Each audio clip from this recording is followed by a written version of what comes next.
Okay, so welcome to Chapter 2, Part 2 of The Three Princes of Serendip by Elizabeth Jamison Hodges from an ancient Persian folktale. Right now we're at the spot where these three princes have just been accused of being camel thieves when all they tried to do was help the person because they'd been observant about the things they'd seen in nature along the way regarding evidence of a camel that had a lame leg and perhaps lost sight in one eye. So we're going to hear about this in the second part of this second chapter, The Lost Camel.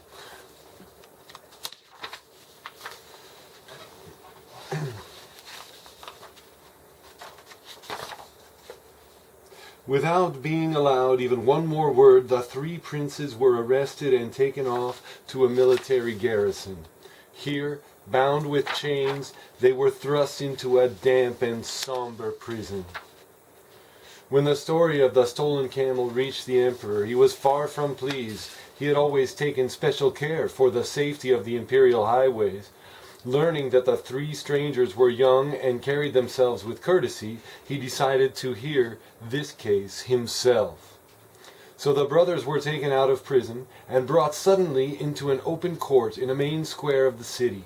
Here they saw throngs of people, both young and old, all anxious to see the captives and hear the trial.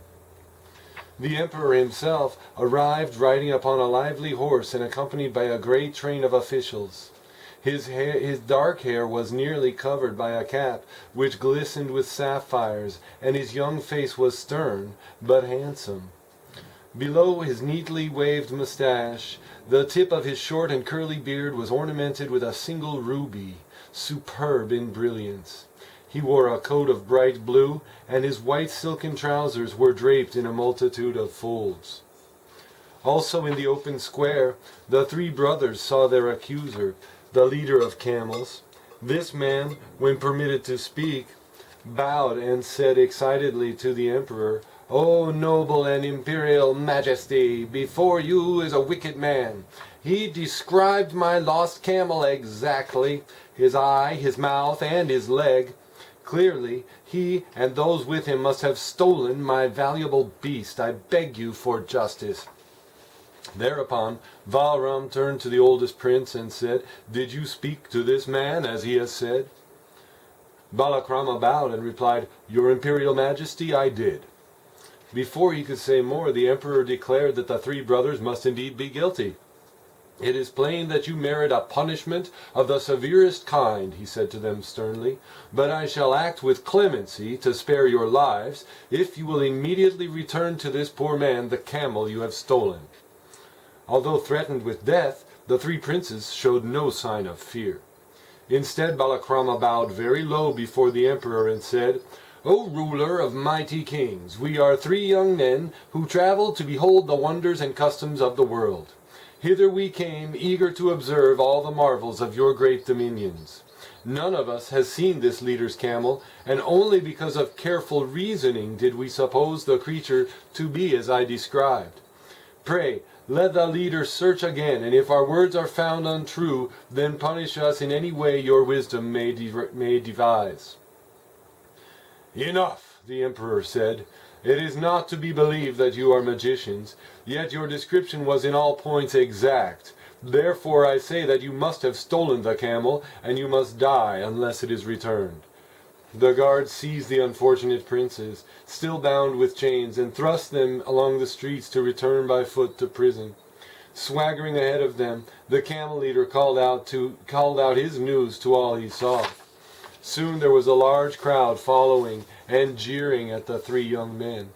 It was at this time that an old woman turned her eyes upward and silently prayed for the triumph of good over evil. Doing so, she was surprised to see a strange bird with wings of gold and eyes like fire. Swooping through the sky, it dipped low for just an instant and then was gone. No one else saw it. The people were watching the procession of the three brothers surrounded by the imperial guards. The princes had almost reached the garrison when suddenly a man who was a neighbor of the camel leader appeared around a corner, urging along the lost animal. He had found and recognized the creature, straying towards the east just as Prince Balakrama had supposed. With this news, the people in the crowd slunk away like shadows. The camel leader was almost overcome with amazement. For a moment he could not even express his joy at seeing the camel again. Then, being an honest man, he was determined to undo the wrong he had done. Hastily he ran to the imperial palace. Here he sent word to the emperor concerning what had happened, and requested the immediate release of the 3 wronged men. Vahram, already struck by the noble bearing and courteous behavior of the brothers, was now more impressed than ever, and he was delighted that the men were innocent. He sent for them at once. When the 3 princes appeared, he said, "I am wonderfully eager to hear your reasoning in this matter. Tell me," he said, turning to Balakrama, "how you discovered, without seeing the animal, that he was blind in one eye." "O king over many kings," the oldest prince replied, bowing very respectfully, "this I suppose because on only the left side of the road had the grass been nibbled, even though it was taller and greener on the other." Vahram slapped his sides with pleasure. "Well observed and well reasoned," he said. "But how were you able to conclude that he also lacked a single tooth?" "O mighty monarch and pride of many peoples," Balakrama replied, "it seemed clear to me that one of his teeth must indeed be gone, for scattered along your imperial way were bits of grass only partly chewed, and those pieces were no larger than could have slipped from a camel's mouth where a tooth was missing." At this the emperor's eyes opened wide with delight, and he was eager to hear the rest. "Now pray, by what signs," he said, "did you also conjecture that this wretched beast was halt in one leg?" "O powerful ruler and noble emperor," Balakrama said, "this I judged by marks left in the way, for it seemed that one leg had been dragged along the ground." At this Vahram laughed aloud, rejoicing in the cleverness of Balakrama, wishing to show all 3 brothers marks of special kindness in view of the severe judgment he had earlier meted out to them. With no further delay, he invited them to visit in his palace. The imperial residence had high imposing domes, and on the outside were figures of great kings sculptured in stone. At its entrance were lofty arches, and its hall of state had silvered columns and a floor with mosaic designs depicting many people from famous stories. The 3 princes were welcomed into sumptuous quarters, which opened on a court adorned with a fountain and flowering garden. Inside, the walls of their rooms bore designs of lions and wild boars, incised into the plaster, and hangings made of woven wool. Here Vahram not only entertained the brothers like kings, but was so charmed by their conversation that he let no day pass without coming to visit them. As royal guests, the princes were well pleased with the fortunate outcome of the camel adventure, but soon they were far from happy at news which reached them from Serendip. "How is His Majesty the King?" they asked the messenger who arrived with the letter. Bowing respectfully to the royal brothers before replying, he said, "It is my grievous duty to inform you that His Majesty daily grows worse rather than better. And since he cannot travel, as he was used to do, the officers in charge of our great tanks grow fat and slothful." "Then perhaps he summons us home," said Balakrama, hastily opening his father's message.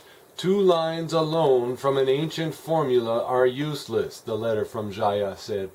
"Moreover, swords cannot beat down the fierce dragons that plague our shores. So, even though my head grows weary, I find no suitable reason to call you home." Deeply struck with disappointment, Balakrama had a letter written to Vijayo explaining how impossible it seemed ever to find a single scroll carried by one who could travel in 100 guises. He urged the king to allow his sons to return at once. "Let us help you to watch over the great tanks and attack the dragons of the sea with mighty spears." Finally, the oldest of the princes told of their adventure concerning the camel, and how unexpectedly a powerful emperor had become their friend. "When our father reads this," Balakrama said, "it will gladden his heart. Surely then he will give us permission to return to Serendip." Hopeful once more, the 3 princes rejoiced in the kindness that had been shown to them, not only in the palace of Bishapur, but in the small village of Kuabad. So they made this song, the Pantoum for the people of Kuabad. The villagers walk close to the stars while the mountain tulips sway, kissed by winds of ancient fars on a Persian wedding day. While the mountain tulips sway, a bridegroom marries his gentle bride on a Persian wedding day in Kuabad where princes ride. A bridegroom marries his gentle bride, kissed by winds of ancient fars, in Kuabad where princes ride. The villagers walk close to stars. And that ends chapter 2. And as you can see probably on the screen, chapter 3 will be called The Ugly Plot. Alright, wow! I'll see you next time.